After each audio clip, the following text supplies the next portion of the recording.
अब हम जानेंगे कि विस्थापन अभिक्रिया किसको कहेंगे।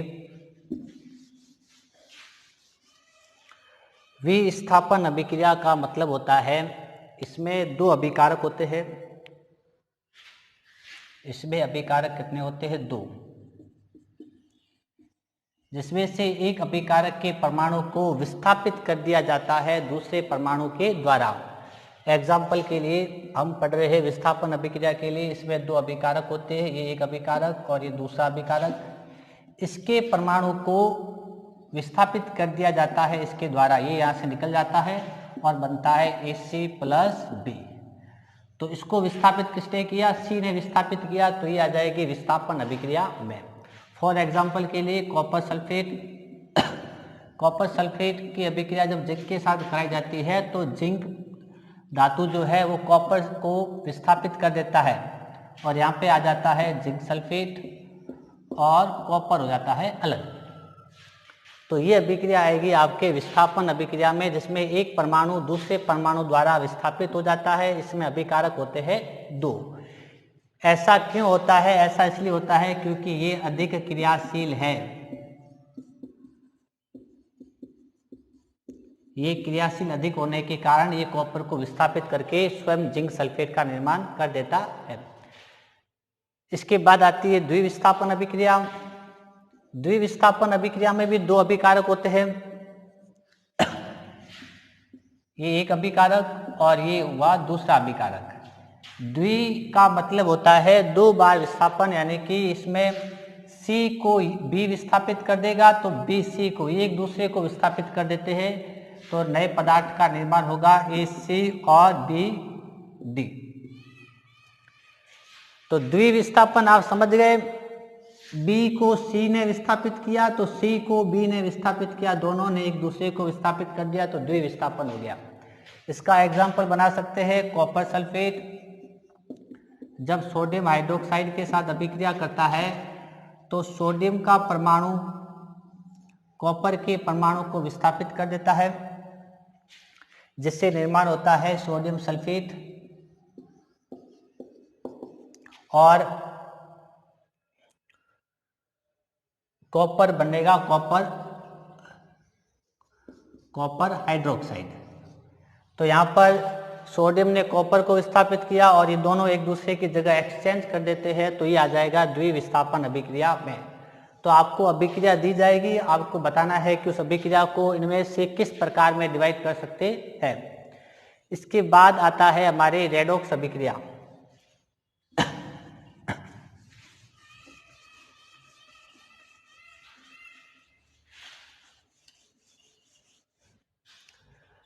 रेडॉक्स अभिक्रिया क्या होती है? आपके NCERT में रेडॉक्स की जगह लिखा हुआ है उपचयन अपचयन अभिक्रिया।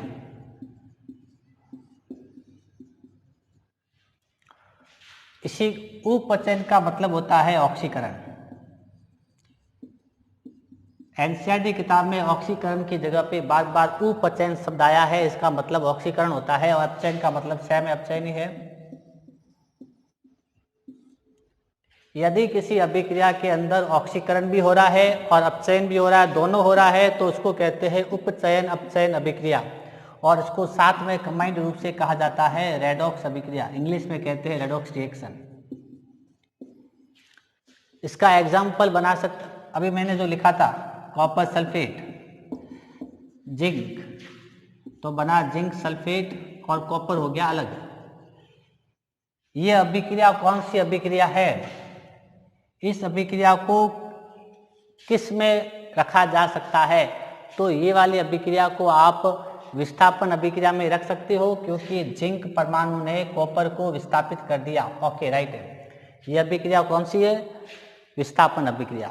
लेकिन यदि पूछा जाता है कि क्या ये अभिक्रिया रेडॉक्स अभिक्रिया है, तो आप चेक करके बता सकते हो कि रेडॉक्स है या नहीं है। इसमें ऑक्सीकरण और अपचयन दोनों एक साथ हुआ है या नहीं हुआ है। ऑक्सीकरण किसको कहते हैं? ये आप पहली वाली क्लास में पढ़ चुके हो। ऑक्सीकरण क्या होता है, अपचयन क्या होता है, हम यहाँ पर शॉर्ट में समझ लेते हैं। ऑक्सीकरण का मतलब होता है यदि कोई तत्व इलेक्ट्रॉन का त्याग करता है तो हम कहेंगे उसका ऑक्सीकरण हुआ है। यदि किसी तत्व ने इलेक्ट्रॉन का त्याग किया है तो ऑक्सीकरण हुआ है। जैसे सोडियम ने इलेक्ट्रॉन का त्याग किया और बना सोडियम प्लस, इसने इलेक्ट्रॉन का त्याग किया तो इसका ऑक्सीकरण हुआ है। ऐसे ही यदि कोई इलेक्ट्रॉन ग्रहण करता है तो हम कहेंगे कि उसका अपचयन हुआ है। क्लोरीन इलेक्ट्रॉन लेता है जिससे क्लोराइड बनता है, तो क्लोरीन का अपचयन हुआ है जिससे क्लोराइड बना है।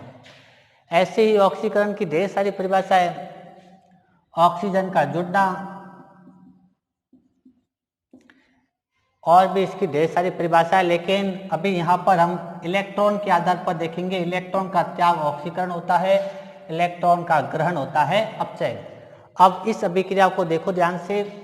कॉपर सल्फेट में कॉपर के ऊपर +2 चार्ज है, जिंक यहाँ पे जिंक के ऊपर कोई चार्ज नहीं है, जिंक सल्फेट में जिंक के ऊपर +2 चार्ज है, कॉपर के ऊपर कोई चार्ज नहीं है। तो आप देख सकते हो कॉपर के ऊपर पहले +2, अब की बार कोई चार्ज नहीं है, इसका मतलब इसने 2 इलेक्ट्रॉन ग्रहण किए हैं। 2 इलेक्ट्रॉन ग्रहण करने पर इसका +2 चार्ज हटेगा, तो इलेक्ट्रॉन का ग्रहण करना ये हो गया अपचयन। जिंक को देखो, जिंक के ऊपर कोई चार्ज नहीं है और यहाँ पर +2 चार्ज आ गया है। +2 चार्ज आने का मतलब है इसने 2 इलेक्ट्रॉन त्यागे हैं, और त्यागना, इलेक्ट्रॉन का त्याग करना, इसको कहते हैं ऑक्सीकरण।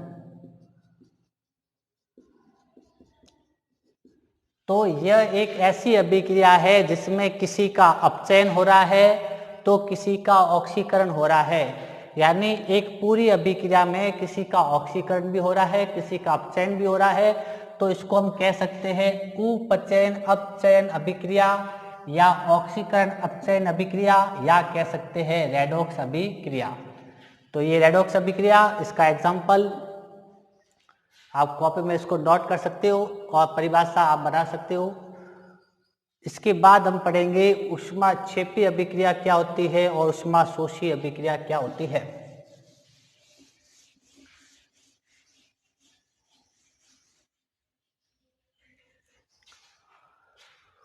ऊष्माक्षेपी अभिक्रिया,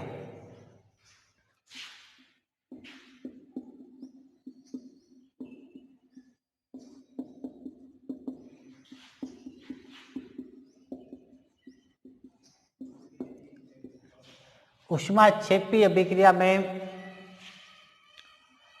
ऊष्मा का उत्सर्जन होता है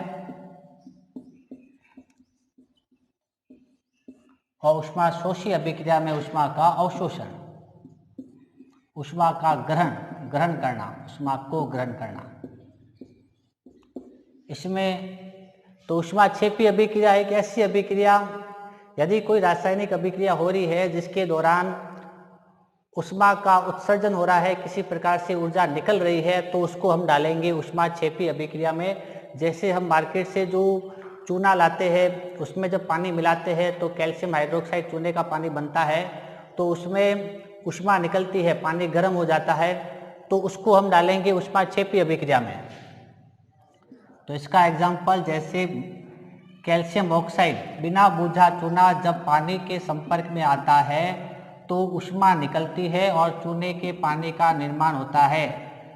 ये पानी गर्म हो जाता है बहुत ज़्यादा, इसमें ऊष्मा निकलती है। तो इसमें ऊष्मा निकली है। अब आपको पूछेंगे कि इस अभिक्रिया को इन दोनों में से किस में रखें, तो ऊष्मा निकली है तो आपको इसको डालना है ऊष्माक्षेपी अभिक्रिया में। ऐसे कैसे, कोयले का दहन, कोयले को जलाया जाता है तो कोयला हवा में ऑक्सीजन ग्रहण करके CO2 गैस का त्याग करता है और इससे भी हीट निकलती है, ऊष्मा निकलती है। ये अभिक्रिया है। आपको कहा जाएगा इस अभिक्रिया को इन दोनों में से किस में रखा जाए, तो इसमें ऊर्जा निकली है, ऊष्मा बाहर निकली है, तो इसे डालेंगे ऊष्माक्षेपी अभिक्रिया में। अब आता है ऊष्मा शोषी अभिक्रिया। ऊष्मा शोषी का मतलब होता है अभिक्रिया को होने के लिए ऊष्मा की जरूरत पड़ेगी, हमें ऊष्मा देनी पड़ेगी, तब जाकर के उत्पाद बनेगा। तो ये दोनों एग्जाम्पल ऊष्माक्षेपी अभिक्रिया के हैं। ऊष्मा शोषी के, जिसमें ऊष्मा की या ऊर्जा की आवश्यकता पड़ती है। तो ऐसी अभिक्रिया कौन सी थी?